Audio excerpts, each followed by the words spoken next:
చెప్తున్నాడు కదా, మీరు అంటున్నారు కదా షాక్లో ఉంటాడు కదా అని చెప్పేసి ఎందుకు ప్రశ్నించట్లేదు అని అంటున్నారు కదా. తను ఒక మాట కూడా చెప్పడం జరిగింది అక్కడ. ఏమనంటే ఫస్ట్ నేను భయపడ్డాను, తర్వాత నేను డ్రింక్ చేసి అలా చేసేవాడిని, ఇంకా తప్పక నా కుటుంబాన్ని చంపేస్తానంటే మీరే ఒక విషయం బయట పెట్టారు ఏంటి చెప్పండి. ఇప్పుడు డెడ్ బాడీ ఇచ్చారు, నేను తీసుకెళ్లి డెడ్ బాడీని పూడుస్తున్నప్పుడు నాకు డబ్బులు లేకుండా నేను ఎందుకు పూడ్చుంటాను? Point number 1, my contribution is I was bribed. ఇప్పుడు ఫస్ట్ బెదిరించాడు, బెదిరిస్తే కాలేదు, కానప్పుడు బ్రైబ్ చేస్తారు. మన సమాజం అంతే, ఫస్ట్ బెదిరిస్తుంది, బెదిరింపు వల్ల కాలేదనుకోండి లంచం ఇస్తారు. సో నువ్వు లంచం తీసుకున్నావా? ఓకే, నువ్వు గిల్ట్, నువ్వు దేనికి భయపడి నువ్వు ఇవాళ సభ్య సమాజంలోకి వచ్చావు? ఆ డెడ్ బాడీస్ మీద నువ్వు ఏమైనా అరాచకం చేసావా? ఇది ఎందుకు అడగదండి సమాజం? ఓకే, ఇప్పుడు నగ్నంగా ఉన్నారు, అబ్నార్మల్గా ఉన్నారు, నేను భయపడ్డాను, వాళ్ళు బెదిరించారు. ఇది నమ్మడానికి చాలా ఈజీగా ఉంటుంది మేడం. ఎదుటి వాళ్ళని నమ్మించడానికి, నేను ఒక పిల్లవాడు నేను స్కూల్కి వెళ్ళట్లేదంటే నాకు కడుపు నొప్పి అమ్మ అని చెప్పి వాడు కింద పడి దొరికితే తల్లి యాజ్ అ మదర్గా మీరు ఏం చేస్తారు? ఫస్ట్ నమ్ముతారు. తర్వాత వాడు కడుపు నొప్పి వచ్చిన తర్వాత స్కూల్ డుమ్మా కొట్టిన తర్వాత వాడు ఇంట్లో ఆడుకుంటున్నాడు అనుకోండి, మీకు ఏమొస్తుంది డౌట్? స్కూల్ యాక్టింగ్ చేస్తుండే తెలిసిపోతుంది. ఏమైనా అప్పుపోయింది అంటే కొంచెం తగ్గింది అన్నారు అనుకోండి, వాడి ఉద్దేశం మీకు తెలీదా? ఆ పిల్లవాడు ఏదైతే కొంచెం తగ్గిందని చెప్పాడో, ఇతను నన్ను బెదిరించాడు అని చెప్పారు, రేపు పొద్దున అక్కడ నేను నిలబడలేకపోయానని చెప్పింది కూడా it is very much similar. ఇంకొక విషయం కూడా గమనించాలి మేడం, ఇక్కడ అతను ఒక్కడే చేయలేదు, టీంతో చేశాడు. ఆ టీంని ఎందుకు మీడియా హైలైట్ చేయట్లేదు, మీడియా ముందుకు ఎందుకు తీసుకురావట్లేదు, పోలీస్ డిపార్ట్మెంట్ ముందుకు తీసుకురావట్లేదు? అతను చెప్పినటువంటి 2-3 కారణాలు చాలా బలంగా ఉన్నాయి. అందులో 2 అమ్మాయిలు అక్కడ, 2 అమ్మాయిలని కూడా అక్కడ వాళ్ళు, అనన్య అని ఇంకొక అమ్మాయి పేరు సౌజన్య అనుకుంటా. అనన్య ఆమె డాక్టర్, ఆమె వాళ్ళ అమ్మగారు సుజాత గారు కూడా అక్కడికి వచ్చారు. ఇది టైమ్లీ అక్కడ వాళ్ళు కూడా రెస్పాండ్ అయినట్టు. ఇప్పుడు అక్కడ 100 శవాల వరకు దొరుకుతున్నాయి అన్నారు. 100 కాదు, మీరు వాళ్ళ సోషల్ మీడియా ఓపెన్ చేస్తే 5,000కి వెళ్ళింది. 100 నుంచి 5,000. నేను ఒక సింపుల్ లాజిక్ అడుగుతాను మేడం, యాజ్ అ రిపోర్టర్గా మీరు చెప్పండి. ఇప్పుడు మనం ఉన్న ఏరియా ఇది బంజారా హిల్స్ ఏరియా మేడం. ఇది బంజారా హిల్స్, దాని పక్కన జూబ్లీ హిల్స్ ఉంది, ఇంకొంచెం ముందుకు వెళ్తే మియాపూర్ ఉంది, అటుకు వెళ్తే మణికొండ ఉంది.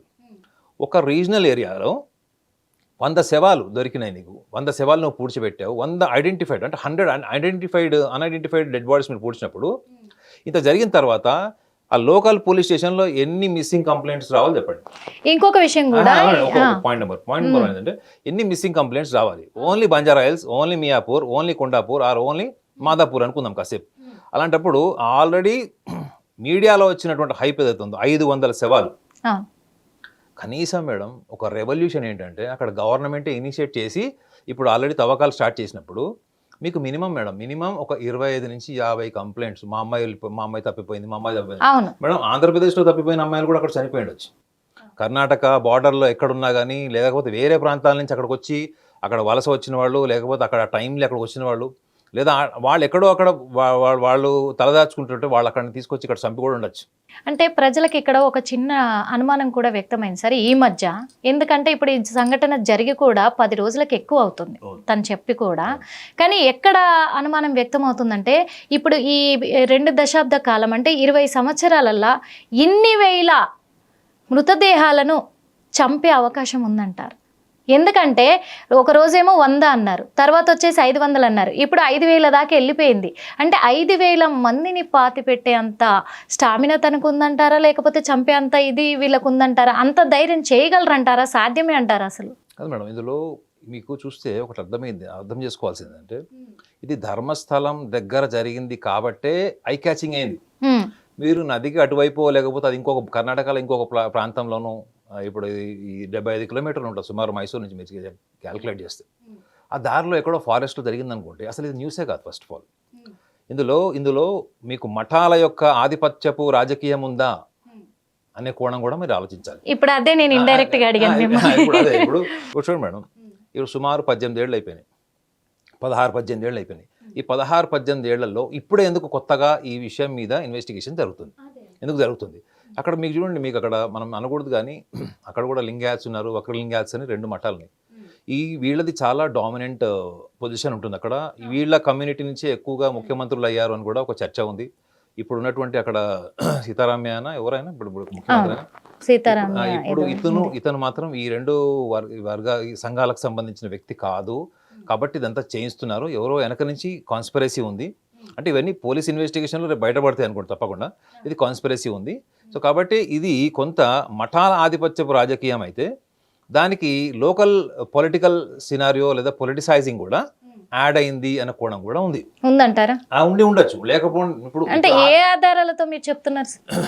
అంటే ఎవిడెన్స్ అంటే చూడండి మేడం, ఎవిడెన్స్ని మనం ఎట్లా తీసుకుంటామంటే ఇప్పుడు అతను సడన్గా లైమ్ లైట్లోకి వచ్చాడు, లైమ్ లైట్కి వచ్చి చెప్పాడు. ఫస్ట్ అతను ఇచ్చినటువంటి ఒక్క స్టేట్మెంట్ వల్ల ఇంత హవాక్ వచ్చింది, అంటే ఇంత న్యూస్ అయింది ఇది, అవునా? కానీ అతను ఒక్కడిని ఎందుకు తీసుకొచ్చింది? అతనితో పాటు ఒక టీం ఎందుకు రాలేదు? పాయింట్ నెంబర్ 2 ఏం తెలుసా మేడం, మీరు మార్చరీలో పనిచేసే వాళ్ళని, ఈ శానిటైజేషన్ వర్క్ చేసే వాళ్ళని, ఈవెన్ మీరు చాలామంది బిలో లేబర్ క్లాసెస్ వర్క్ చేసే వాళ్ళకి ఒక కామన్ అవిగేషన్ ఉంటుంది. ఏంటది? డ్రింక్ చేస్తారు. ఆల్కహాల్ అవిగేషన్, అడిక్షన్ ఉంటుంది. సో ఒక ఆల్కహాల్ అడిక్షన్ ఉన్న ఇతని గురించి లోకల్గా ఎవరో ఇన్ఫర్మేషన్ చేస్తే, ఇతనితో కలీగ్స్ని ఎవరినో ఇన్ఫర్మేషన్ ఎంక్వైరీ చేస్తే అతను ఎప్పుడు తాగుబోతుడు అన్నటువంటిది ఒక చాలా రెక్లెస్ స్టేట్మెంట్ ఇచ్చారు. వాడ తాగుబోతుడు అనేటువంటి రెక్లెస్ స్టేట్మెంట్ ఇచ్చినటువంటి కూడా మీడియాలో వచ్చింది. అవును. సో ఇప్పుడు ఇందులో చూడాల్సిన కోణం ఏంటి తెలుసా మేడం, నువ్వు 100 శవాలు చూసావు అనుకుందాం, కానీ మీడియాలో వచ్చిన 500 శవాలు పక్కన పెట్టి 100 శవాలు చూసావు.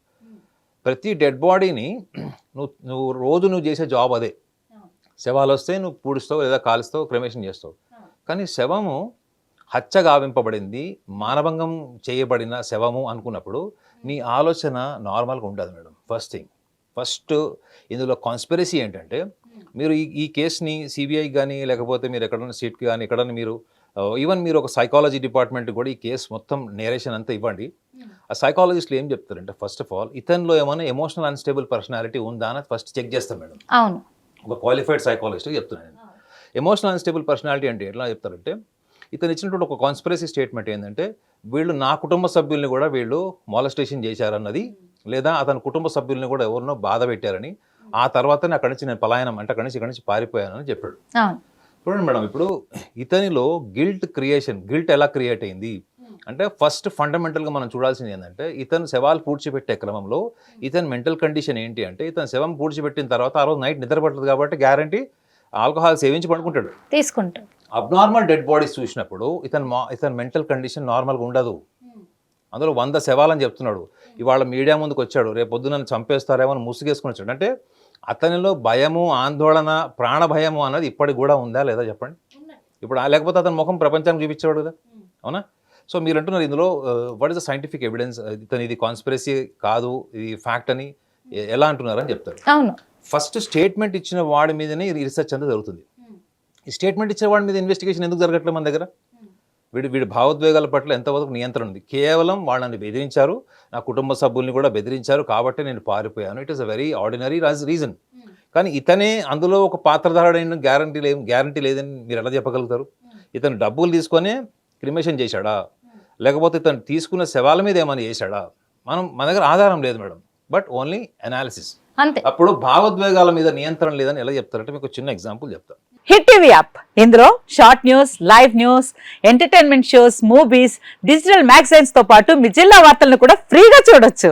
ఇంకెందుకు ఆలస్యం, వెంటనే హిట్ టీవీ యాప్ ని డౌన్లోడ్ చేసుకుని ఫ్రీగా ఎంటర్టైన్మెంట్ పొందండి. Hit TV app. Hit TV app. Please download hit TV app. Hit TV app ని ఫ్రీగా డౌన్లోడ్ చేసుకుని ఎంజాయ్ చేయండి. మీకు నచ్చిన ఎంటర్టైన్మెంట్ కోసం హిట్ టీవీ యాప్ ని ఫ్రీగా డౌన్లోడ్ చేసుకుని ఎంజాయ్ చేయండి. హిట్ టీవీ యాప్ ని డౌన్లోడ్ చేసుకుని ఆస్వాదించండి, ఆశీర్వదించండి. ఇంతమంది సెలబ్రిటీలు హిట్ టీవీ యాప్ ని డౌన్లోడ్ చేసుకోండి అని చెప్తున్నారంటే ఎంత మంచి యాప్ ఆలోచించండి.